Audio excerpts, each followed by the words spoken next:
ജീവധാര ജീവമൊഴി കാൽവരിനാഥന്റെ സ്നേഹമൊഴി തിരുനിറത്താൽ ജീവനേകും യേശുനാഥന്റെ ജീവമൊഴി ജീവധാര ജീവധാര ജീവധാര.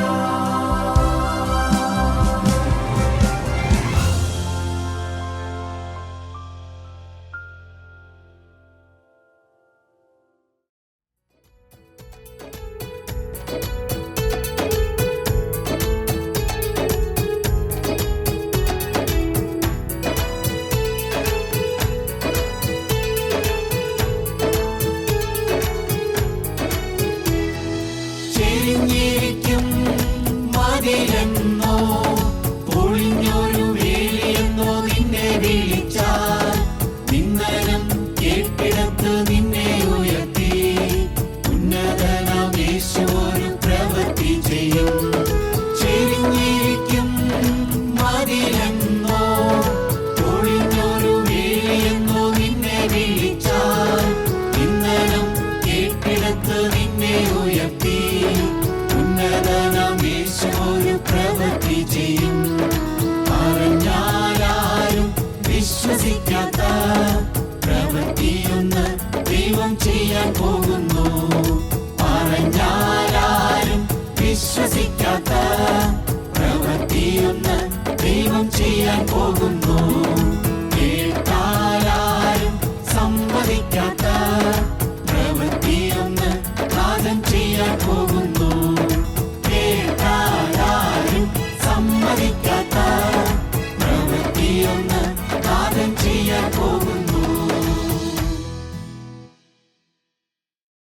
ദൈവത്തിന് സ്തോത്രം. വളരെ മനോഹരമായ നല്ലൊരു സമയം ദൈവം നമുക്ക് വീണ്ടും തന്നിരിക്കുകയാണ്. ദൈവത്തിൻ്റെ വചനം മനുഷ്യനെ മാറ്റിമറിക്കുന്ന വചനമാണ്. ദൈവത്തിൻ്റെ വചനം മനുഷ്യനെ നരകത്തിയിൽ നിന്നും സ്വർഗരാജ്യത്തിലേക്ക് ഉയർത്തുന്ന മനോഹരമായ ദൈവത്തിൻ്റെ ശക്തിയാണ്. പത്രോസ് എഴുതിയ 1-ാമത്തെ ലേഖനം 2-ാം അധ്യായത്തിൻ്റെ 21-ാമത്തെ വാക്യം നമുക്ക് വായിച്ചു നോക്കാം. അതിനായിട്ടല്ലോ നിങ്ങളെ വിളിച്ചിരിക്കുന്നത്. ക്രിസ്തുവും നിങ്ങൾക്ക് വേണ്ടി കഷ്ടാനുഭവിച്ച് നിങ്ങളവൻ്റെ കാൽച്ചൂട് പിന്തുടരുവാൻ ഒരു മാതൃക വെച്ചേച്ചു പോയിരിക്കുന്നു. ദൈവത്തിന് സ്തോത്രം. കർത്താവായ യേശു ക്രിസ്തു ഒരു മാതൃക നമുക്ക് വെച്ചേച്ചു പോയി. ഭൂമിയിൽ എങ്ങനെ ജീവിക്കണം, എപ്രകാരമാണ് ജീവിക്കേണ്ടതെന്നുള്ള വളരെ കൃത്യമായി ആർക്കും സംശയമില്ലാത്ത രീതിയിൽ ഒരു മാതൃക കർത്താവ് ജീവിച്ച് കാണിച്ചു തന്നു. പത്രോസ് അപ്പോസ്തലൻ പറയുന്നത് അതാണ്. യേശു ക്രിസ്തുവിനെ കുറിച്ചാണ് പറയുന്നത്. നമുക്കാർക്കും സംശയത്തിൻ്റെ ആവശ്യമൊന്നുമില്ല, പതറിൻ്റെ ആവശ്യമില്ല, അല്പം പോലും നമുക്ക് ചിന്താകുഴപ്പത്തിൽ പോകേണ്ട യാതൊരു കാര്യമില്ല. യേശു ജീവിച്ചത് എങ്ങനെയാണ് അത് നമുക്കൊരു വലിയ പാഠമാണ്. അവൻ്റെ കാൽച്ചുവടുകളെ പിന്തുടരുവാൻ ഒരു മാതൃക വെച്ചു പോയി. കാൽച്ചുവടെന്ന് പറഞ്ഞാൽ നമുക്കറിയാമല്ലോ, മുമ്പേ ഒരാൾ പോയിട്ടുണ്ട്. ആളുടെ കാൽപാദത്തിൻ്റെ പാട് നോക്കി അവനെ അനുഗമിക്കുക, ഇടത്തോട്ടോ വലത്തോട്ടോ മാറാതെ ആ ലക്ഷ്യത്തിലേക്ക് തന്നെ നോക്കിക്കൊണ്ട് പോയാൽ ആ മുൻപ് പോയ ആൾ എത്തിയ സ്ഥലത്ത് നമ്മൾ എത്തും. അത് വളരെ ഉറപ്പുള്ളൊരു കാര്യമാണ്. യേശുക്രിസ്തു ജീവിച്ച് സ്വർഗരാജ്യത്തിലേക്ക് കടന്നു പോയതുപോലെ നമുക്കും സ്വർഗരാജ്യമാണ് നമ്മുടെ ലക്ഷ്യമെങ്കിൽ നമുക്കവിടെ എത്തിപ്പെടാം. ഒരു കാര്യം മാത്രം ചെയ്താൽ മതി. അവൻ പോയ വഴിയുടെ പിന്നാലെ പോവുക, അവനെ നോക്കിക്കൊണ്ട് പിന്നാലെ പോവുക. യേശുക്രിസ്തുവിനെ നോക്കുക എന്ന് എബ്രായലേഖനത്തിൽ പറയുന്നുണ്ട്. ഇവിടെ പറയുന്നത് അവൻ്റെ കാൽച്ചുവടുകളെ ശ്രദ്ധിച്ച് നോക്കി നമുക്ക് ജീവിക്കാമെന്നാണ്. ദൈവത്തിന് സ്തോത്രം. മുൻപ് പോയ ആ വഴി നാം പഠിക്കണം. നമുക്കിഷ്ടമുള്ള വഴിയല്ല, നമുക്ക് തോന്നുന്ന വഴിയൊന്നുമല്ല. കർത്താവ് നമുക്ക് തന്നിരിക്കുന്ന ജീവിച്ച് കാണിച്ച വഴി കൂടെ നമുക്ക് പോകാം. നമുക്കറിയാം, കർത്താവായ യേശു ക്രിസ്തു ഈ ഭൂമിയിൽ വന്നപ്പോൾ വ്യക്തമായ ഒരു ലക്ഷ്യം ഉണ്ടായിരുന്നു. പിതാവായ ദൈവം അവനെ ഭൂമിയിലേക്ക് അയച്ചപ്പോൾ ഒരു വലിയ കാതലായ ലക്ഷ്യമുണ്ടായിരുന്നു. ആ ലക്ഷ്യമെന്ന് പറയുന്നത് ഊനമില്ലാത്ത കുഞ്ഞാടായിട്ട് ഈ ഭൂമിയിൽ ജീവിക്കുക. ഈ ഭൂമിയിലെ ജീവിതം വളരെ വ്യക്തമാണ്. പിതാവ് ഏൽപ്പിച്ചൊരു ദൗത്യമാണ്. 40-ാം സങ്കീർത്തനത്തിൽ വ്യക്തമായിട്ട് പറയുന്നുണ്ട്, പുസ്തക ചുരുളിൽ എന്നെക്കുറിച്ച് എഴുതിയിരിക്കുന്നു, ഇതാ ഞാൻ വരും ദൈവമേ, നിൻ്റെ ഇഷ്ടം ചെയ്യുവാൻ ഞാൻ പ്രിയപ്പെടുന്നു. പിതാവായ ദൈവത്തിൻ്റെ ഇഷ്ടം നിവർത്തിക്കാനാണ് കർത്താവ് ഇവിടെ വന്നിരിക്കുന്നത്. ഇവിടെ ആ ഇബ്രാഹിം ലേഖനം 10-ാം അധ്യായത്തിൻ്റെ 5 തൊട്ട് 7 വരെയുള്ള ഭാഗത്തിൽ പറഞ്ഞിരിക്കുന്നു, ഹനനയാകവും വഴിപാടും നീ ഇച്ഛിച്ചില്ല, സർവാംഗ ഹോമങ്ങളും നീ പാപയാഗങ്ങളും നീ പ്രസാദിച്ചില്ല. അപ്പോൾ ഞാൻ പറഞ്ഞു, ഇതാ ഞാൻ വരുന്നു, പുസ്തക ചുരുളിൽ എന്നെക്കുറിച്ച് എഴുതിയിരിക്കുന്നു, ദൈവമേ നിൻ്റെ ഇഷ്ടം ചെയ്യുവാൻ ഞാൻ പ്രിയപ്പെടുന്നു. പിശാചിൻ്റെ പിടിയിൽ നിന്ന് മനുഷ്യവർഗത്തെ രക്ഷിക്കാൻ വേറെ ഒരു മാർഗവും ദൈവത്തിനില്ല. മനുഷ്യൻ്റെ പ്രശ്നം എന്താണെന്ന് ചോദിച്ചാൽ അവൻ പിശാചിൻ്റെ കെണിയിൽ അകപ്പെട്ടു പോയി. ആദം തോട്ടത്തിൽ തൊട്ടേ ഉള്ള ഒരു വലിയ പ്രശ്നമാണ്. ദൈവത്തിൻ്റെ കാര്യപരിപാടി പിശാച് തകർത്തു. ഇനി അവനെ വീണ്ടെടുക്കണമെങ്കിൽ, ഏദൻ തോട്ടത്തിലേക്ക് അവനെ പ്രവേശിപ്പിക്കണമെങ്കിൽ, ജീവൻ്റെ വൃക്ഷത്തിൻ്റെ ഫലം അവനെ അനുഭവിക്കാൻ സാധിക്കണമെങ്കിൽ, ദൈവ സാന്നിധ്യം കിട്ടണമെങ്കിൽ, മരിച്ചം കടന്നു ചെല്ലുമ്പോൾ സ്വർഗരാജ്യത്തിൽ ദൈവത്തിൻ്റെ സന്നിധിയിലേക്ക് എത്തണമെങ്കിൽ ഒരു വലിയ കാര്യപരിപാടി നടന്നേ പറ്റുകയുള്ളൂ. അത് മനുഷ്യനെ കൊണ്ട് ചെയ്യാൻ പറ്റത്തില്ല. പാപം ചെയ്ത മനുഷ്യനെ ഒരു പാപിയെ രക്ഷിക്കാൻ പറ്റത്തില്ല, അവനെപ്പോലും രക്ഷിക്കാൻ പറ്റത്തില്ല. അപ്പോൾ പാപം ചെയ്ത മനുഷ്യനെ രക്ഷിക്കാൻ വേണ്ടി പാപമില്ലാത്തൊരു മനുഷ്യൻ ആ ദൗത്യം ഏറ്റെടുത്തേ പറ്റുള്ളൂ. വളരെ ലളിതമാണ്, വളരെ സന്തോഷകരമായൊരു കാര്യമാണ്.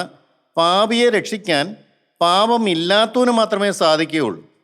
നമുക്കറിയാം, യഹൂദൻ്റെ ന്യായപ്രമാണം അനുസരിച്ച് പാപം ചെയ്ത മനുഷ്യൻ്റെ പാപത്തിന് പരിഹാരം വരുത്താൻ പാപം ചെയ്യാത്ത ഒരു മൃഗം അവന് വേണ്ടി മരിക്കണം. ആ രക്തം യാഗപീഠത്തിൽ തളിക്കുമ്പോൾ മാത്രമേ അവൻ്റെ പാപത്തിന് പരിഹാരം കിട്ടി ദൈവത്തിൻ്റെ കോപം മാറുകയുള്ളൂ. അത് പലപ്പോഴും ചെയ്യേണ്ടി വരും. പാപം ചെയ്യുമ്പോഴെല്ലാം അത് ചെയ്യേണ്ടി വരും. എന്നാൽ പിതാവായ ദൈവത്തിൻ്റെ ഒരു കാര്യപരിപാടിയാണ് ഒരിക്കലായിട്ടൊരു യാഗം. തൻ്റെ പുത്രനെ ഭൂമിയിലേക്ക് അയച്ച് അവനെ യാഗമൃഗമാക്കി തീർത്ത് അവൻ്റെ രക്തത്താൽ മനുഷ്യവർഗത്തിന് മുഴുവൻ പാപ പരിഹാരം വരുത്തുന്ന ഒരു പ്രക്രിയ ദൈവത്തിൻ്റെ കാര്യപരിപാടിയാണ്. അത് വിശ്വസിക്കുക എന്നുള്ളതാണ് നമുക്ക് ചെയ്യാൻ പറ്റുന്ന ഏറ്റവും വലിയൊരു കാര്യം. അങ്ങനെ വിശ്വസിക്കുന്നവർക്ക് മാത്രമേ രക്ഷപ്പെടാൻ പറ്റുകയുള്ളൂ. യേശുക്രിസ്തുവിൻ്റെ യാഗത്തിലുള്ള വിശ്വാസം. അപ്പോൾ യേശുക്രിസ്തു ഇവിടെ വന്നത് തന്നെ പിതാവായ ദൈവത്തിൻ്റെ കാര്യപരിപാടി നിവർത്തിക്കാനാണ്. അവൻ വന്നത് ദൈവത്തിൻ്റെ ഇഷ്ടം നിവർത്തിക്കാൻ, ദൈവത്തിൻ്റെ കുഞ്ഞാടായി തീരാൻ, മനുഷ്യന് വേണ്ടി യാഗമൃഗമായി തീരുവാൻ, മനുഷ്യൻ്റെ പാപം ചുമന്ന് പാപത്തിന് എന്നേക്കുമായിട്ടൊരു പരിഹാരം ഉണ്ടാക്കാൻ. ദൈവത്തിന് സ്തോത്രം. പ്രിയ സഹോദരങ്ങളെ, നമ്മളൊന്ന് ചിന്തിച്ചാൽ ഈ കാലത്തിൽ നമുക്കതുകൊണ്ട് എന്താണ്, ആ കാഴ്ചയോടെ നാം എങ്ങനെയാണ് പിന്തുടരുന്നത്? പ്രിയ സഹോദരങ്ങളെ, നിങ്ങൾ ഓരോരുത്തരും മനസ്സിലാക്കണം, എന്നെ ഭൂമിയിലേക്ക് ജീവനുള്ള ദൈവമാണ് അയച്ചത്. അയച്ചപ്പോൾ ദൈവത്തിന് വലിയൊരു ഉദ്ദേശമുണ്ട്. ആ യേശുക്രിസ്തു പോയതുപോലെ ജീവിക്കാനാണ് എന്നെക്കുറിച്ച് ദൈവം കണ്ടിരിക്കുന്നത്. അവൻ എങ്ങനെ ജീവിച്ചുവോ അതുപോലെ തന്നെ ജീവിക്കാൻ, അതിൽ നിന്ന് മാറ്റം വരുത്താൻ സാധ്യമല്ല. കാരണം മാറ്റം വന്നാൽ പിശാചിൻ്റെ കെണിയിലായിപ്പോകും. വലിയ കുഴപ്പമൊന്നും ചെയ്തിട്ടല്ല ഹവ്വ തെറ്റിപ്പോയത്. ഒരവിശ്വാസം അത്രയേ ഉള്ളൂ. ഒരു വേണ്ടാത്ത ചിന്താഗതി സ്വീകരിച്ചതേ ഉള്ളൂ. ഒരഭിപ്രായം മാനിച്ചതേ ഉള്ളൂ. വേറെ വലിയ കുഴപ്പമൊന്നും ചെയ്തിട്ടില്ല. അത്രമാത്രം സൂക്ഷ്മതയോടെ ജീവിക്കണം. അതുകൊണ്ട് ഈ കാൽച്ചൂട് പിന്തുടരാൻ പറഞ്ഞതിൻ്റെ കാര്യം. യേശുക്രിസ്തു ഇവിടെ വന്നപ്പോൾ വേറെ ഒരു ലക്ഷ്യമില്ലായിരുന്നു. ഈ ഭൂമിയിൽ വന്നപ്പോൾ ഭൂമിയിലെ കാര്യങ്ങൾ കാണുകയോ ഭൂമിയിലെ കാര്യങ്ങൾ കണ്ട് ആകർഷിക്കപ്പെടുകയോ ഒന്നും അവൻ ചെയ്തില്ല.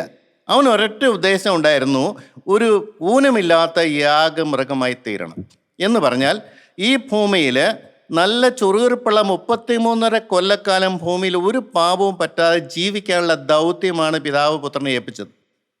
ഒരിക്കലും അത് മറന്നു പോയിട്ടില്ല യേശു.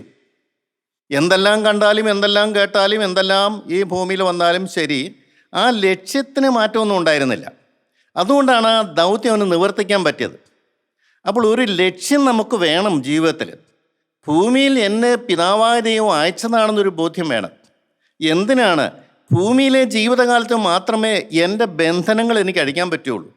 എനിക്ക് യേശുക്രിസ്തുവിൻ്റെ ക്രൂശിൽ ചൂട്ടിൽ ചെന്നിട്ട് പാപബന്ധനങ്ങൾ അഴിക്കാൻ എനിക്ക് ഈ ഭൂമിയിലെ ജീവിതം അത്യാവശ്യമാണ്. അപ്പോൾ ഭൂമിയിലെ ജീവിതം കൊണ്ട് ഞാൻ നേടേണ്ട ഒരേ ഒരു കാര്യം, നമുക്കെല്ലാവർക്കും തെറ്റുപറ്റുന്നത് എവിടെയാണ്? നമുക്ക് പല ലക്ഷ്യമുണ്ട്. അനേക ലക്ഷ്യങ്ങളിൽ ഒരു ലക്ഷ്യമാണ് സമാധാനവും സന്തോഷവും എന്ന് പറയുന്നത്, ദൈവത്തിൽ കൂടെയുള്ളത്. അവിടെയാണ് അനേകർ തെറ്റുന്നത്. ഒരേ ഒരു ലക്ഷ്യമുള്ളൂ, എൻ്റെ ആത്മാവിൻ്റെ വീണ്ടെടുപ്പ്. പിശാചിൻ്റെ പിടിയിൽ നിന്നും എനിക്ക് മോചനം പ്രാപിക്കണം. എൻ്റെ ബന്ധനം എനിക്ക് അഴിച്ചെടുക്കണം. സ്വർഗരാജ്യവും നിത്യജീവനും എനിക്ക് വേണം. അത് തരാൻ ആർക്ക് സാധിക്കും? യേശുക്രിസ്തുവിന് മാത്രം. അതാണ് അവൻ്റെ കാൽച്ചൂടിലെ പിന്തുടരുക എന്ന് പറഞ്ഞതിൻ്റെ കാര്യം. പ്രിയപ്പെട്ടവരെ, എനിക്കറിയാം മാനസാന്തരപ്പെട്ട ശേഷം പോലും എൻ്റെ ലക്ഷ്യം ശരിയായിരുന്നില്ല. കാര്യം മാനസാന്തരപ്പെട്ടപ്പോൾ ഒരു ലക്ഷ്യമൊക്കെ ഉണ്ടായിരുന്നു. അന്ന് എനിക്ക് രോഗങ്ങളോ കടബാധ്യതകളോ ഒന്നും ഉണ്ടായിരുന്നില്ല. നിത്യജീവൻ, യേശുക്രിസ്തു എന്ന് പറഞ്ഞ ഒരു അദൃശ്യ പുരുഷനെ, ഒരു മനോഹരമായ ഒരു നല്ല ഒരു പുരുഷനെ കണ്ടെത്താനുള്ളൊരു ഭാഗ്യം അന്ന് എനിക്ക് ലഭിച്ചു. പക്ഷെ അതൊക്കെ വളരെ വളരെ വളരെ ചെറിയ ലക്ഷ്യങ്ങളായിരുന്നു.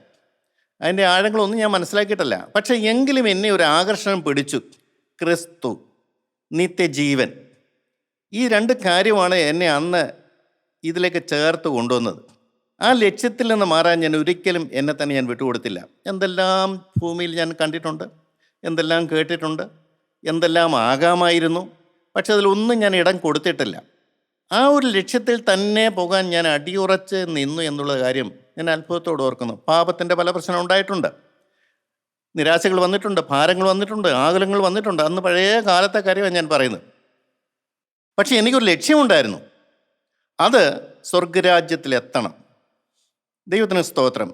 ക്രിസ്തു കാണിച്ചെന്ന മാർഗത്തിൽ കൂടെ പോകാൻ സാധിക്കില്ലെന്നാണ് ഞാൻ ചിന്തിച്ചിരുന്നത്. പക്ഷേ വളരെ വ്യക്തമായി അനുഭവമുള്ള അനേക വിശുദ്ധന്മാർ പറഞ്ഞൊരു കാര്യമുണ്ട്, ഇത് സാധിക്കുന്ന കാര്യമാണ്. ഞാൻ അപ്പടി അതങ്ങ് വിശ്വസിച്ചു. എങ്ങനെ സാധിക്കും? ദൈവത്തിൻ്റെ കൃപയുണ്ടെങ്കിൽ സാധിക്കും. അപ്പോൾ ദൈവത്തിൻ്റെ കൃപ നിരന്തരം നമ്മളിൽ നിൽക്കുക എന്നുള്ളൊരു എൻ്റെ ഒരു അത്യാവശ്യമായിട്ട് മാറി. പക്ഷെ അനേക തടസ്സങ്ങൾ എനിക്കുണ്ടായിരുന്നു. ആ കൃപ എന്നിൽ സ്ഥിരമായി നിൽക്കാൻ വളരെ ബുദ്ധിമുട്ടുള്ള കാര്യങ്ങളുണ്ടായിരുന്നു. അതിനുവേണ്ടി ഞാൻ എന്തോരം സ്ട്രഗിൾ ചെയ്തു. ദൈവത്തിന് സ്തോത്രം. അപ്പോൾ യേശുവിൻ്റെ വരവിന് കൃത്യമായൊരു ലക്ഷ്യമുണ്ടായിരുന്നു. രണ്ടാമത്തെ കാര്യം, യേശുവിൻ്റെ ഭൂമിയിലെ ജീവിതം. നമുക്കറിയാം, പാപം നിറഞ്ഞ ഈ ലോകത്തിൽ യേശു വളരെ കൃത്യമായി ഒരല്പം പോലും പാപം തൊടാതെ, ലോകത്തിലേക്ക് പോകാതെ, ലോകത്തിൻ്റെ കാഴ്ചപ്പാടുകളിലേക്ക് പോകാതെ, മനുഷ്യരുടെ മാനം ആഗ്രഹിക്കാതെ ജീവിച്ച ഒരു ജീവിതമുണ്ട്, ഒരു സോളിറ്ററി ലൈഫ്. ഇന്ന് ഞാനത് പറയുമ്പോൾ അനേകർക്ക് നെറ്റി വിളിക്കുമെന്ന് എനിക്കറിയാം. ഭൂമിയിലെ ദൈവം തന്നിരിക്കുന്നതല്ലേ ഭൂമിയിലെ സൗകര്യങ്ങളും സന്തോഷങ്ങളും ഒക്കെ ആസ്വദിക്കാൻ എന്താ തെറ്റെന്ന് ചോദിക്കും. തെറ്റൊന്നും ഉണ്ടെന്ന് ഞാൻ പറയില്ല. പക്ഷെ ഒരു കാര്യം എനിക്കറിയാം, നമ്മളതിലേക്കായി പോവും. അത് പിശാചിൻ്റെ തന്ത്രമാണെന്ന് മനസ്സിലാക്കി ബോധപൂർവ്വം അതിൽ നിന്ന് വിട്ടു നിന്നില്ലെങ്കിൽ നമ്മളതിനകത്തായി പോവും. അത്രമാത്രം ആകർഷണമുണ്ട് ഈ ലോകം. മനുഷ്യൻ്റെ ജഡത്തിൻ്റെ ആസക്തികളും ലോകത്തിൻ്റെ സ്വാധീനങ്ങളും സുഖസൗകര്യങ്ങളും സുഖലോലുപത്വങ്ങളും സ്ഥാനങ്ങളും മാനങ്ങളും പദവികളെല്ലാം മനുഷ്യൻ അതുപോലെ ആകർഷിക്കുന്നതാണ്. ഒന്ന് നിന്ന് കൊടുത്താൽ മതി, ഒഴുക്കടിച്ചും കൊണ്ടുപോയിക്കോളും. പ്രിയപ്പെട്ടവർ, എന്നാൽ യേശുക്രിസ്തു ഒരിക്കലും ഈ ലോകത്തിലെ മനുഷ്യമാനം ആഗ്രഹിച്ചില്ല, മനുഷ്യൻ്റെ പ്രശംസ ആഗ്രഹിച്ചില്ല, സ്ഥാനമാനങ്ങൾ ആഗ്രഹിച്ചില്ല. അവൻ സുഖങ്ങളും സൗകര്യങ്ങളും കംഫർട്ടുകളും ഒന്നും തന്നെ ആസ്വദിച്ചില്ല. ഇന്ന് ഈ കാലത്തിൽ പ്രായോഗികമാകുമോ എന്നുള്ളതാണ് അനേകർ ചോദിക്കുന്ന ചോദ്യം. പ്രിയപ്പെട്ടവരെ, അതാക്കിയെടുത്തില്ലെങ്കിൽ നമുക്ക് നഷ്ടപ്പെടുന്നത് നിത്യജീവനാണ്, സ്വർഗരാജ്യമാണ് നഷ്ടപ്പെടുന്നത്. നമ്മളിവിടെ അടിസ്ഥാനക്കല്ലിൽ ഇട്ടു എന്നുള്ളതുകൊണ്ട് വീട് പൂർത്തീകരിക്കുന്നില്ല. എത്രയോ കാലങ്ങൾ അതിൻ്റെ മേൽ പണിതാണ് ഒരു നല്ല മനോഹരമായൊരു വീടുണ്ടാകുന്നത്. ഒരു അടിസ്ഥാനം ഇടണ്ടേ? ക്രിസ്തു എന്ന അടിസ്ഥാനമല്ലാതെ വേറൊന്നും ഇടാൻ ആർക്കും കഴിയുകയില്ലെന്ന് പത്രോസപ്പോസ്തലൻ തന്നെ പറയുന്നുണ്ട്. ഒരു അടിസ്ഥാനം നാം ഇടണം. ക്രിസ്തുവിൻ്റെ പിന്നാലെ പോകാൻ ഒരു തീരുമാനം എടുക്കണം. ലോകമല്ല, ലോകത്തിൻ്റെ സുഖസൗകര്യങ്ങളല്ല, ഒന്നുമല്ല, ലോകത്തിൻ്റെ അട്രാക്ഷൻസ് അല്ല. പാപത്തിനൊരു പ്രത്യേക ആകർഷണം ഉണ്ടില്ലെന്ന് ഞാൻ പറയത്തില്ല. അതിനെ അതിജീവിച്ചേ പറ്റുള്ളൂ. വിശുദ്ധന്മാർ മുഴുവനും അങ്ങനെയുള്ളവരായിരുന്നു. യൗവനകാലമായിക്കോട്ടെ, നമുക്ക് എത്രയോ ഉദാഹരണങ്ങളുണ്ട്. യൗസേപ്പിൻ്റെ കാര്യം തന്നെ നമുക്കറിയാം. ഞാനത് പറയാൻ ആഗ്രഹിക്കുന്നില്ല. അവൻ്റെ ചെറുപ്പകാലമായിരുന്നു, ചോരത്തിളപ്പ കാലമായിരുന്നു. പക്ഷെ അവൻ ഒരിക്കലും പാപത്തിന് തന്നെ വിട്ടുകൊടുത്തില്ല. കാരണം ഒരു ദൈവത്തെ അവൻ ഭയപ്പെട്ടു. ദൈവത്തിന് സ്തോത്രം. മനുഷ്യനെ വശീകരിക്കാം, പരീക്ഷിക്കാം, പക്ഷേ ഒരിക്കലും പാപത്തിന് ഇടം കൊടുത്ത് ദൈവത്തെ ദുഃഖിപ്പിക്കാൻ സാധിക്കുകയില്ല എന്ന് ആ ചെറുപ്പക്കാരൻ തീരുമാനിച്ചു. എൻ്റെ പ്രിയപ്പെട്ടവരെ, നമുക്കും യേശു ജീവിച്ചതുപോലെ ജീവിക്കാൻ പറ്റും. യേശുവിൽ ആശ്രയിച്ചാൽ, യേശുവിൻ്റെ കൃപ നമ്മളിലുണ്ടെങ്കിൽ, യേശുവിൻ്റെ പിന്നാലെ പോകുന്നവനാണ് എന്നുള്ള എനിക്ക് ഉറപ്പ് വേണം, യേശുവിന് ഉറപ്പ് വേണം. ജീവിതം കർത്താവിന് കൊടുത്താൽ തീർച്ചയായിട്ടും അത് സാധിക്കുന്ന കാര്യമാണ്. കാരണം അവൻ്റെ കരം നമ്മളെ പിടിക്കും. എത്ര പേർക്ക് മനസ്സിലാകുന്നുണ്ട്, ഈ ഭൂമിയിൽ ദൈനംദിന ജീവിതത്തിൽ കുടുംബമായിട്ട് ജീവിക്കുമ്പോൾ, ജോലി തിരക്കുള്ളപ്പോൾ, അനേക പ്രശ്നങ്ങളുള്ളപ്പോൾ യേശുവിൻ്റെ കരസ്പർശനം അനുഭവിച്ചുകൊണ്ട് ജീവിക്കാൻ പറ്റുമെന്ന് എത്ര പേര് വിശ്വസിക്കുന്നുണ്ട്? ആഗ്രഹിച്ചാൽ കിട്ടും, ദാഹിച്ചാൽ കിട്ടും. അങ്ങനെ ഈ ജീവിതം സാധിക്കുകയുള്ളൂ. പ്രിയപ്പെട്ടവരെ, മനുഷ്യൻ്റെ കഴിവ് കൊണ്ടോ തീരുമാനം കൊണ്ടോ ഒന്നും സാധിക്കുന്ന വഴിയല്ല ഇത്. ഇത് മുഴുവനും പ്രായോഗികമാണ്. നമ്മൾ സന്യാസമൊന്നും സ്വീകരിക്കണ്ട, ഹിമാലയത്തിൻ്റെ മുകളിൽ ഒന്നും പോകണ്ട, നമ്മളൊരു താവോ വ്രതനെ പോലെ നമ്മൾ പോയി മാറിയിരിക്കണ്ട, ഭാര്യയും കുടുംബവും മക്കളെ ഉത്തരവാദിത്വം ഒന്നും വിട്ടിട്ട് പോകണ്ട. എല്ലാ ഉത്തരവാദിത്തത്തിൻ്റെ നടുവിൽ നിന്നുകൊണ്ട് ഒരു വിശുദ്ധനായി നിൽക്കാൻ പറ്റുമോ? ആത്മാവിൽ യേശുവിൻ്റെ പിന്നാലെ പോകാൻ പറ്റുമോ? ആത്മാവാകുന്ന ക്രിസ്തുവിനെ ആത്മാവിൽ കണ്ടുകൊണ്ട് അവൻ്റെ ശബ്ദം കേട്ടുകൊണ്ട് അവൻ്റെ അടുത്തേക്ക് ചെല്ലാൻ നമുക്ക് പറ്റുമോ? അവൻ്റെ ക്രൂശിന് ചുവട്ട് ചെന്നുകൊണ്ട് പാപക്കറകളെല്ലാം കഴുകി അവനെ വിളിച്ചുകൊണ്ട് അവനെ കരം പിടിച്ചുകൊണ്ട് ഈ ഭൂമി ജീവിക്കാൻ പറ്റുമോ? സാധിക്കും പ്രിയപ്പെട്ടവരെ, സാധിക്കും. അതാണ് ക്രിസ്തീയ ജീവിതം. അതാണ് അവൻ്റെ ഭൂമിയിലെ ജീവിതം. ഒരു മാതൃകയാണ്. തെറ്റുപറ്റാതെ ജീവിക്കാൻ പറ്റും, പാപം കൂടാതെ ജീവിക്കാൻ പറ്റും, ലോകത്തിലേക്ക് ഇറങ്ങിപ്പോകാതെ ജീവിക്കാൻ പറ്റും. ഭാരപ്പെട്ട് ആകുലപ്പെട്ട് ചിന്താകുലനായി ഇവിടെ ഈ ഭൂമിയിൽ കഴിയേണ്ട യാതൊരു കാര്യമില്ല. പ്രശ്നം വരില്ലെന്നല്ല പറഞ്ഞത്. പ്രശ്നം വന്നാൽ ഒരു സെക്കൻഡ് പോലെ പ്രശ്നം ഞാൻ ഏറ്റെടുക്കില്ല, അവൻ്റെ കരങ്ങളിലേക്ക് കൊടുക്കും. ഏറ്റെടുക്കാൻ തയ്യാറായി മുന്നിൽ നിൽക്കുന്ന അവൻ്റെ കരങ്ങളിലേക്ക് കൊടുക്കും. എന്നിട്ട് സന്തോഷത്തോടെ അവനെ നോക്കിക്കൊണ്ട് അവനെ സ്തുതിച്ചുകൊണ്ട് അവനെ ആരാധിച്ചുകൊണ്ട് മുന്നോട്ട് മനോഹരമായൊരു ജീവിതമുണ്ട്. എത്ര പേര് അനുഭവിക്കുന്നുണ്ടെന്ന് എനിക്കറിയാൻ പാടില്ല. പക്ഷെ ഒന്നെനിക്കറിയാം, ഇത് സാധിക്കുന്ന വഴിയാണ്. ഞാൻ ആ വഴിയെ കൂടെ പോവുള്ളൂ. എന്തെല്ലാം പ്രശ്നം വന്നാലും എന്തെല്ലാം പ്രതികൂലങ്ങൾ വന്നാലും ആ വഴി കൂടെ പോകാനേ എനിക്ക് സാധിക്കുള്ളൂ. നമുക്കറിയാം യേശുവിൻ്റെ വേലയുടെ ഉദ്ദേശം എന്തായിരുന്നു, ആ മാതൃക എന്തായിരുന്നു. അവൻ മനുഷ്യൻ്റെ ആത്മാവിൻ്റെ അവസ്ഥ ഓരോരുത്തർക്ക് കാണിച്ചു കൊടുത്തു. എവിടെ പോകുമ്പോഴും ചെറിയാണ് രോഗമുള്ളവർ വന്നു, അവർക്ക് രോഗം സൗഖ്യമാക്കി കൊടുത്തു. യേശു ഒന്നും വേണ്ടിയില്ല. ചിലരോട് പറഞ്ഞു, നോക്കൂ നീ സൗഖ്യമായല്ലോ, അധികം തിന്മയായത് ഭവിപ്പായിരിക്കും, പാപം ചെയ്യരുതെന്ന് പറഞ്ഞു. പാപനിയായ സ്ത്രീയോട് പറഞ്ഞു, ഇനി പാപം ചെയ്യരുതെന്ന് പറഞ്ഞു. എല്ലാവരോടും പാപം ചെയ്യരുതെന്ന് പറഞ്ഞിട്ടില്ല.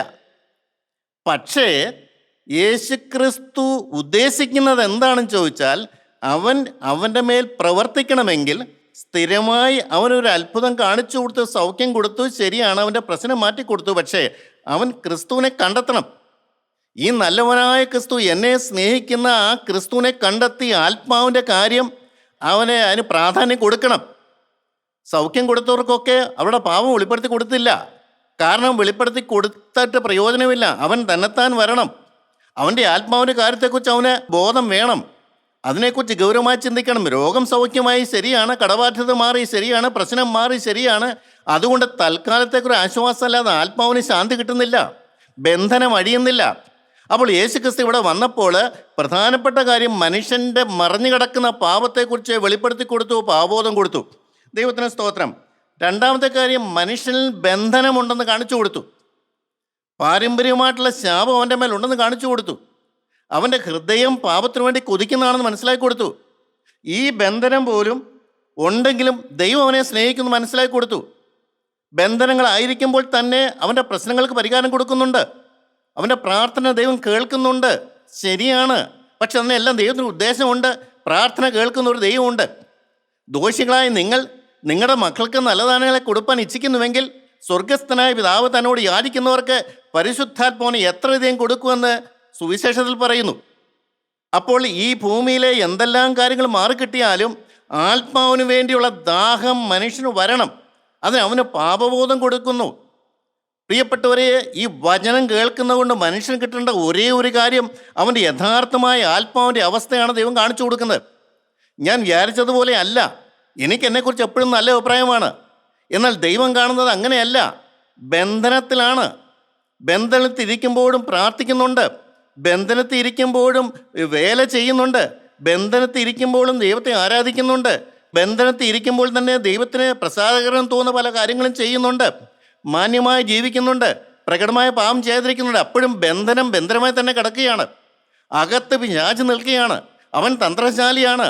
ഈ ഉടമസ്ഥന് അവൻ്റെ ഉള്ളിൽ പിശാചാണെന്ന് ഒരു ബോധവും കൊടുക്കുകയില്ല. മരണം വരെയും അവനെ അങ്ങനെ കൊണ്ടു നടക്കും. ചില സമാധാനമൊക്കെ കൊടുക്കും. പക്ഷെ കർത്താവായ യേശുക്രിസ്തു വ്യക്തമായിട്ട് കാണിച്ചു കൊടുത്തു, നീ ബന്ധനത്തിലാണ്. നിന്റെ ബന്ധനം മുറുകുന്നതിന് മുമ്പ് നീ എൻ്റെ സന്നിധിയിലേക്ക് വരിക, നിന്റെ കാര്യം നീ തുറന്ന് പറയുക, ഞാൻ നിന്റെ ബന്ധനം അഴിച്ചു തരാം. ദൈവത്തിന് സ്തോത്രം. വ്യക്തമായിട്ട് യേശുക്രിസ്തു ഈ ഭൂമിയിൽ വിളിച്ചു പറഞ്ഞൊരു കാര്യമുണ്ട്, പുത്രൻ നിങ്ങൾക്ക് സ്വാതന്ത്ര്യം തരുത്തിയാൽ സാക്ഷാൽ സ്വാതന്ത്ര്യം നിങ്ങൾ അനുഭവിക്കും. പുത്രനിലേക്കുള്ള സ്വാതന്ത്ര്യം. ആർക്കാണ് സ്വാതന്ത്ര്യം വേണ്ടത്? ഇന്ന് ഭൂമി ജീവിക്കുന്നവർക്ക് സ്വാതന്ത്ര്യം എന്ന് പറഞ്ഞൊരു കാര്യം അറിയാമോ? എനിക്ക് സ്വാതന്ത്ര്യമാണെന്ന് എല്ലാവരും പറയും. ഭൂമിയിൽ ഇഷ്ടം പോലെ ജീവിക്കാൻ, ഇഷ്ടം പോലെ പാപം ചെയ്യുവാൻ, ഇഷ്ടം പോലെ ലോകത്തിൻ്റെ സുഖങ്ങൾ ആസ്വദിക്കാൻ സ്വാതന്ത്ര്യം വേണമെന്നാണ് എല്ലാവരും പറയുന്നത്. ശരിയാണ്, പ്രത്യേകിച്ച് ചെറുപ്പക്കാർ. എന്നാൽ സാക്ഷാൽ സ്വാതന്ത്ര്യം എന്താണെന്ന് ക്രിസ്തു വ്യക്തമായിട്ട് മനസ്സിലാക്കി കൊടുത്തു. ബന്ധനം വഴിയണം, പിശാചിൻ്റെ ബന്ധനം വഴിയണം. ഈ മനുഷ്യാത്മാവിനെ നിയന്ത്രിക്കുന്ന പിശാചാണ്. അവൻ്റെ ഇഷ്ടപ്രകാരമാണ് നീ ചലിക്കുന്നത്. നിന്റെ ഓരോ അവയവവും കെട്ടിയിട്ടേക്കുകയാണ്. പിശാചിൻ്റെ ഇഷ്ടത്തിന് മൂവ് ചെയ്യാൻ തക്കവണ്ണമുള്ള അവയവമാണ് നിനക്കുള്ളത്. നിന്റെ അപ്പൻ പിശാചാണ്. അവൻ്റെ ഇഷ്ടപ്രകാരമാണ് നീ ഭൂമി ജീവിക്കുന്നത്. നിന്റെ ഓരോ കാര്യവും ദൈവത്തിനെതിരാണ്. ദൈവത്തെ വേദനിപ്പിക്കുന്നതാണ്, ദൈവത്തെ ദുഃഖിപ്പിക്കുന്നതാണ്. ഇതാണ് യേശു പറഞ്ഞു കൊടുത്തത്. നിങ്ങൾ വിചാരിക്കുന്ന പോലെ അല്ല. നിങ്ങളുടെ ആത്മാവ് ബന്ധനത്തിലാണ്. നിങ്ങൾക്ക് സ്വർഗ്ഗത്തിൽ ചെല്ലാൻ പറ്റുകയില്ല. നിങ്ങൾക്ക് വലിയ മാറ്റം വരണം. നിങ്ങൾ എൻ്റെ വചനം കേട്ട് എൻ്റെ സന്നിധിയിലേക്ക് വരണം. നിങ്ങളുടെ ബന്ധനം ഞാൻ കാണിച്ചു തരാം. നിങ്ങളുടെ ബന്ധനം ഞാൻ അഴിച്ചു തരാം. നീ തീരുമാനം എടുക്കുന്നുണ്ടെങ്കിൽ നിൻ്റെ ബന്ധനം ഞാൻ അഴിച്ചു തരാം. കർത്താവ് ഈ ലോകത്തിൽ ജീവിച്ചപ്പോൾ തൻ്റെ വേല ചെയ്തു. എത്ര പേര് തിരിഞ്ഞു? എല്ലാവർക്കും അത്ഭുതം വേണം, എല്ലാവർക്കും സൗഖ്യം വേണം. ആർക്കും ആത്മാവിൻ്റെ കാര്യം ഒരു വിഷയമല്ല. ഇന്നും അങ്ങനെ തന്നെയാണ്. ആത്മാവിൻ്റെ ബന്ധനം വഴിയുക എന്ന് പറഞ്ഞൊരു കാര്യം ആരുടെയും ഉള്ളിലേക്ക് കയറുന്നില്ല. ലോകപ്രകാരമുള്ള സമാധാനം വേണം, സന്തോഷം വേണം. അത് കിട്ടിയാൽ ദൈവം കൂടെ ഉണ്ടെന്നാണ് ചിന്തിക്കുന്നത്. അതൊരു പോഷ്കാണ്. ദൈവം കൂടെയുള്ള ഒന്നും കൊണ്ടതല്ല. ഒരു മനുഷ്യൻ കരഞ്ഞ് പ്രാർത്ഥിച്ചാൽ ദൈവം പ്രാർത്ഥന കേൾക്കും. അവൻ ആ പ്രാർത്ഥന സാധിപ്പിച്ചു കൊടുക്കുകയും ചെയ്യും. അതുകൊണ്ട് ദൈവം ഹൃദയത്തിലുണ്ടെന്ന് ഒരിക്കലും ചിന്തിക്കരുത്. ദൈവത്തിന് സ്തോത്രം. വേലയിൽ ആത്മാവ് ഇറങ്ങാം. ശരിയാണ്, വേറെ ആരും പ്രസംഗിക്കാനില്ലാത്തതുകൊണ്ട് ഒരാളെ അങ്ങോട്ട് വിട്ടു. ആ ജനത്തെ മാനിച്ചുകൊണ്ട് ആ ആളിൽ കൂടെ ആത്മാവിനെ ഇറക്കുന്നിരിക്കും. പക്ഷെ അത് അവൻ്റെ ആത്മാവിൻ്റെ അവസ്ഥയല്ല. അവൻ്റെ ബന്ധനം അഴിഞ്ഞു അവൻ തെളിവല്ല. പ്രിയപ്പെട്ടവരെ, കർത്താവ് വ്യക്തമായിട്ട് പറഞ്ഞു, നിത്യജീവൻ്റെ ഭാഗ്യമാണ് നിങ്ങൾക്ക് വേണ്ടത്. നിങ്ങൾ ഈ ഭൂമിയിൽ എത്ര കാലം ജീവിച്ചാലും നിത്യജീവൻ്റെ അവകാശം നിങ്ങൾക്ക് ലഭിക്കണം. ഈ ഭൂമി ജീവിക്കുമ്പോൾ തന്നെ നിങ്ങൾക്ക് അതിൻ്റെ ആ ബന്ധം നിങ്ങൾക്ക് കിട്ടണം. ആ അവകാശത്തിൻ്റെ ഉറപ്പ് നിങ്ങൾക്ക് ലഭിക്കണം. നിങ്ങൾക്കൊരു ക്രിസ്തു നിങ്ങളെ സ്നേഹിക്കുന്നുള്ള ബോധം നിങ്ങൾക്ക് വരണം. ആ ക്രിസ്തുവിൻ്റെ ആത്മാവിൻ്റെ കണ്ണു തുറന്ന് നിങ്ങൾ കാണണം, അവനെ ആരാധിക്കണം. ഈ ഭൂമിയിലെ പ്രശ്നമൊന്നും തൊടാത്തൊരു ജീവിതമുണ്ട്. ഞാൻ നിങ്ങളുടെ കരം പിടിച്ച് ഞാൻ നിങ്ങളെ വഴി നടത്താം. ഈ ഭൂമിയിൽ ജീവിച്ചപ്പോൾ ക്രിസ്തു വളരെ കൃത്യമായിട്ടെല്ലാം പറഞ്ഞു കൊടുത്തു. എന്താണ് മനുഷ്യൻ്റെ യഥാർത്ഥ പ്രശ്നം? മനുഷ്യൻ്റെ യഥാർത്ഥ പ്രശ്നം എന്താണെന്ന് ചോദിച്ചാൽ അവന് സമാധാനമില്ല. അവന് നിത്യജീവൻ്റെ ഉറപ്പില്ല. അവൻ പിശാചിൻ്റെ അടിമപ്പാടിലാണെന്നുള്ള അല്പം പോലും ബോധമില്ല. അവൻ്റെ യഥാർത്ഥ പ്രശ്നം ഈ ഭൂമിയിലെ പ്രശ്നമാണ്. എന്നാൽ കർത്താവ് പറഞ്ഞ മനെ, എൻ്റെ ഭൂമിയിലെ പ്രശ്നം എന്തും ആയിക്കോട്ടെ, അതല്ല വിഷയം. നിൻ്റെ യഥാർത്ഥ പ്രശ്നം നീ ഇന്ന് കടന്നുപോയാൽ സ്വർഗത്തിൽ എത്തുകയില്ല. എൻ്റെ രക്തം നിൻ്റെ മേൽ വീണിട്ടില്ല. പാപം പരിഹരിച്ച് കിട്ടിയിട്ടില്ല. പിതാക്കന്മാരുടെ ശാപം നിൻ്റെ മേൽ മാറിയിട്ടില്ല. അതുകൊണ്ടാണ് നീ അസ്വസ്ഥത വരുന്നു. നിസ്സാര കാര്യം വന്നാൽ നീ ആടിപ്പോകുന്നു, നീ ഭാരപ്പെടുന്നു, വാകുലപ്പെടുന്നു, ചിന്താലപ്പെടുന്നു, നിരാശപ്പെടുന്നു. ഇല്ല, എന്നാലോചിച്ച് നോക്കിയേ. യേശു പറഞ്ഞു, ഞാൻ നിങ്ങൾക്ക് സമാധാനം തരും. ലോകം തരാത്ത സമാധാനം, ലോകത്തിന് ഒരു കാരണവശാലും എടുത്തു കളയാൻ വയ്യാത്ത സമാധാനം ഞാൻ നിങ്ങൾക്ക് തരാം. മനുഷ്യൻ്റെ പ്രശ്നം അവന് സമാധാനമില്ല, അവന് ആശ്വാസമില്ല, അവൻ സന്തോഷവാനല്ല, അവൻ സംതൃപ്തനല്ല. ഇതെപ്പോൾ കിട്ടും? ദൈവത്തിൻ്റെ ആത്മാവ് മനുഷ്യനിലേക്ക് ഇറങ്ങി വന്നാൽ മാത്രം, അവൻ്റെ ബന്ധനം അഴിയുമ്പോൾ മാത്രം, അവൻ യേശുക്രിസ്തുവിനെ ആത്മാവിൽ കാണുമ്പോൾ മാത്രം, അവൻ രക്ഷകനെ കണ്ടെത്തുമ്പോൾ മാത്രമേ അവന് സമാധാനം കിട്ടുകയുള്ളൂ. ദൈവത്തിന് സ്തോത്രം. യേശുക്രിസ്തു എന്താണ് ചെയ്ത്? രക്ഷയുടെ മാർഗം തുറന്നു വന്നു. അതാണ് ആ കാഴ്ചൂടെന്ന് പറഞ്ഞത്. അവനിവിടെ വന്നപ്പോൾ ജനത്തിന് വചനം കൊടുത്തുകയും ജനത്തിൻ്റെ പ്രശ്നത്തിന് സൗഖ്യം കൊടുത്തെങ്കിലും രക്ഷാമാർഗം യേശുക്രിസ്തു തുറന്നു വന്നു. എന്താണ്? താൻ മുഖാന്തരമല്ലാതെ ആരും പിതാവിൻ്റെ സന്നിധിയിൽ ചെല്ലുന്നില്ല. അതൊരു വലിയ ഗൗരവമുള്ളൊരു വിഷയമാണ്. എല്ലാവർക്കും അംഗീകരിക്കാൻ പറ്റുന്ന നല്ലതായിട്ട് ജീവിച്ചാൽ പോരെ, പ്രാർത്ഥിച്ചാൽ പോരെ, പാങ്കൂടെ ജീവിച്ചാൽ പോരെ എന്നൊക്കെ ഇങ്ങനെ അനേകർ പറയും. എന്നാൽ യേശുക്രിസ്തു കൃത്യമായിട്ട് പറഞ്ഞു, എന്നിൽ കൂടെ അല്ലാതെ ആരും പിതാവിൻ്റെ സന്നിധിയിലേക്ക് ചെല്ലുകയില്ല. എൻ്റെ ക്രൂശിൻ ചുവട്ടിൽ വരാത്ത ഒരു മനുഷ്യനും സ്വർഗരാജ്യത്ത് കടക്കാൻ പറ്റില്ല. എൻ്റെ രക്തം വീഴാതെ ആരുടെയും ബന്ധനം അഴിയുകയില്ല. ഞാൻ പിതാവിനോട് ചോദിക്കും, അവൻ സത്യത്തിൻ്റെ ആത്മാവ് എന്നൊരു കാര്യസ്ഥനെ എന്നേക്ക് നിങ്ങളോട് കൂടി ഇരിക്കേണ്ടതിന് ഞാൻ അയച്ചു തരും. ഞാൻ പ്രാർത്ഥിച്ചാലേ പിതാവിൽ നിന്ന് പരിശുദ്ധാത്മാവിനെ നിങ്ങൾക്ക് കിട്ടുകയുള്ളൂ. പരിശുദ്ധാത്മാവില്ലെങ്കിൽ നിങ്ങൾക്ക് ഈ ഭൂമിയിൽ ജയജീവിതം സാധ്യമല്ല. പാപം തൊടാതെ നിങ്ങൾക്ക് ജീവിക്കാൻ പറ്റില്ല. നിങ്ങൾക്ക് എൻ്റെ വേല ചെയ്യാൻ പറ്റില്ല. അതുകൊണ്ട് എന്നിൽ കൂടെ മാത്രമേ രക്ഷയുള്ളൂ. ദൈവത്തിന് സ്തോത്രം. മനുഷ്യൻ്റെ കാതലായ പ്രശ്നം പാപമാണ്. അവൻ എത്ര ശ്രമിച്ചാലും അവൻ്റെ പാപം മാറാൻ പറ്റില്ല. എന്നാൽ യേശുക്രിസ്തു പറഞ്ഞു, പാപം മാറിയേ പറ്റുള്ളൂ. പാപം ദൈവത്തിലുണ്ടെങ്കിൽ അതിൻ്റെ അർത്ഥം പാപത്തിൻ്റെ ഉടമസ്ഥനായ പിശാച് നിന്നിലുണ്ട്. ആ പാപം മാറാനുള്ള വഴി കൃത്യമായിട്ട് കർത്താവ് പറഞ്ഞു, എൻ്റെ ക്രൂശിൻ ചൂട്ടിലേക്ക് വരിക. നിൻ്റെ പാപം നീ ജനിക്കുന്നതിന് വർഷങ്ങൾക്ക് മുമ്പേ ഞാൻ ഏറ്റെടുത്തതാണ്. മനസ്സിലാക്കാൻ ബുദ്ധിമുട്ടുള്ള കാര്യമാണ്. അത് വിശ്വസിക്കുന്നവർക്ക് അതിൽ കിട്ടും. ക്രൂശിൻ ചുവട്ടിലേക്ക് വന്ന് പാപമെല്ലാം ഏറ്റുപറഞ്ഞ് ഉപേക്ഷിച്ച് വ്യക്തമായ തീരുമാനമെടുത്താൽ ആ പാപങ്ങളെല്ലാം ക്ഷമിച്ചു തരും. എൻ്റെ ദൈവത്തിന് സ്തോത്രം. പാപക്ഷമ ലഭിക്കുക എന്ന് പറയുന്നത് നിസ്സാര കാര്യമൊന്നുമല്ല കേട്ടോ. അതിന് പ്രാധാന്യം കൊടുക്കുന്ന എത്ര പേരുണ്ട്? യേശുക്രിസ്തുവിൻ്റെ ക്രൂശിൻ ചൂട്ടുന്ന എത്ര പേരുണ്ട്? പാപം വലട്ടുന്ന കണ്ടിട്ട് വേദനയോടെ ക്രിസ്തുവിൻ്റെ കാൽച്ചൂട്ട് ചെല്ലുന്ന എത്ര പേരുണ്ട്? എൻ്റെ ബന്ധനം അഴിയണമെന്ന ആഗ്രഹത്തോടെ എത്ര പേര് കൂട്ടായ്മയ്ക്ക് വരുന്നുണ്ട്, വചനം കേൾക്കുന്നുണ്ട്? എൻ്റെ ദൈവത്തിന് സ്തോത്രം. ഒരു ആശ്വാസത്തിന് വേണ്ടി കൂട്ടായ്മയ്ക്ക് വരുന്ന അനേകരുണ്ട്. വരട്ടെ, കുഴപ്പമില്ല. കുറച്ച് നാൾ കഴിയുമ്പോഴേലും വചനം കേൾക്കുമ്പോൾ അതിൻ്റെ അർത്ഥം മനസ്സിലാക്കട്ടെ.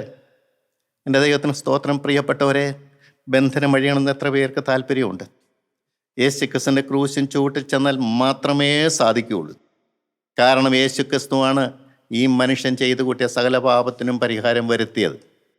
ഞാൻ ചെയ്തു കൂട്ടിയ സകല പാപത്തിൻ്റെയും ശിക്ഷ യേശുക്രിസ്തു ഏറ്റെടുത്തത് കൊണ്ട് അവൻ്റെ ചുവട്ടിൽ ചെന്നാൽ മാത്രമേ നമുക്ക് പാപം പരിഹരിച്ച് കിട്ടുകയുള്ളൂ. ദൈവത്തിന് സ്തോത്രം. നിത്യജീവനും പുത്രത്വം ലഭിക്കുക എന്ന് പറയുന്നത് യേശുക്രിസ്തുവിന് മാത്രമേ തരാൻ പറ്റുള്ളൂ. യേശുക്രിസ്തു പ്രാർത്ഥിച്ചാൽ മാത്രമേ, ഞാൻ പറഞ്ഞല്ലോ, ആത്മാവിനെ കിട്ടുകയുള്ളൂ. പുത്രത്വത്തിൻ്റെ ആത്മാവ്. ദൈവത്തിന് സ്തോത്രം. നിത്യജീവൻ്റെ ഉറപ്പ് യേശുക്രിസ്തു പ്രാർത്ഥിച്ചാൽ മാത്രമേ കിട്ടുകയുള്ളൂ. അപ്പോൾ യേശുക്രിസ്തുവിൻ്റെ പിന്നാലെയുള്ള ജീവിതം, അവൻ്റെ സാന്നിധ്യം, അവൻ്റെ കൃപ, അവൻ്റെ സ്നേഹം, അവൻ്റെ തലോടൽ, അവൻ്റെ സാന്നിധ്യം, ഇതൊക്കെ ഈ ഭൂമിയിലേ കിട്ടുകയുള്ളൂ. ഈ ഭൂമിയിൽ മാത്രമേ അത് സാധിക്കുകയുള്ളൂ.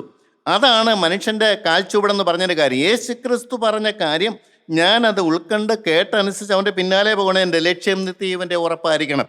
ദൈവത്തിന് സ്തോത്രം. അല്ല, യേശുക്രിസ്തു രണ്ടാമത് വരില്ലേ? യേശുക്രിസ്തു രണ്ടാമത് വരും. എത്ര പേര് വിശ്വസിക്കൊണ്ട്? പരിശുദ്ധാത്മാവുള്ളവർക്ക് മാത്രമേ അത് അംഗീകരിക്കാൻ പറ്റുള്ളൂ. യേശുക്രിസ്തു രണ്ടാമത് വരുമെന്ന് എൻ്റെ ഉള്ളത്തിൽ എനിക്ക് എപ്പോഴും ബോധ്യം തരുന്ന പരിശുദ്ധാത്മാവാണ്. ആ പരിശുദ്ധാത്മാവ് ഇല്ലാത്തവർക്ക് അങ്ങൊരു ചിന്ത പോലും വരികയില്ല. യേശുക്രിസ്തു വരുന്ന ആരെയാണ്? യേശുക്രിസ്തുവിൻ്റെ ക്രൂശിൻ ചൂട്ടിൽ ചെന്ന് പാപബന്ധനങ്ങൾ അഴിച്ച് അവൻ്റെ വചനപ്രകാരം ഈ ഭൂമിയിൽ ജീവിക്കുന്നവരെ മാത്രം സ്വീകരിക്കാനാണ് യേശുക്രിസ്തു രണ്ടാമത് വരുന്നത്. പ്രളയത്തെ വ്യക്തമായിട്ട് എഴുതിച്ചിട്ടുണ്ട്. പാവം കൂടാതെ ജീവിക്കുന്നവരെ വീണ്ടെടുക്കാൻ വീണ്ടും വരുമെന്ന്. എൻ്റെ ദൈവത്തിന് സ്തോത്രം. നിങ്ങളെയൊക്കെ പേടിപ്പിക്കുന്നുണ്ടോ? എന്നെ പേടിപ്പിക്കുന്നുണ്ട് കേട്ടോ. ഉള്ള കാര്യം പറയാമല്ലോ. പ്രകടമായ പാപം ഒന്നും വരുന്നില്ല, ചിന്തയിൽ വരുന്നില്ല, വിചാരത്തിൽ വരുന്നില്ല, ഒരു പ്രവൃത്തിയിലും വരുന്നില്ല. പക്ഷെ എൻ്റെ ഉള്ളത്തിൻ്റെ ഉള്ളിൽ പല വേരുകളും ഉണ്ടെന്ന് എനിക്കറിയാം.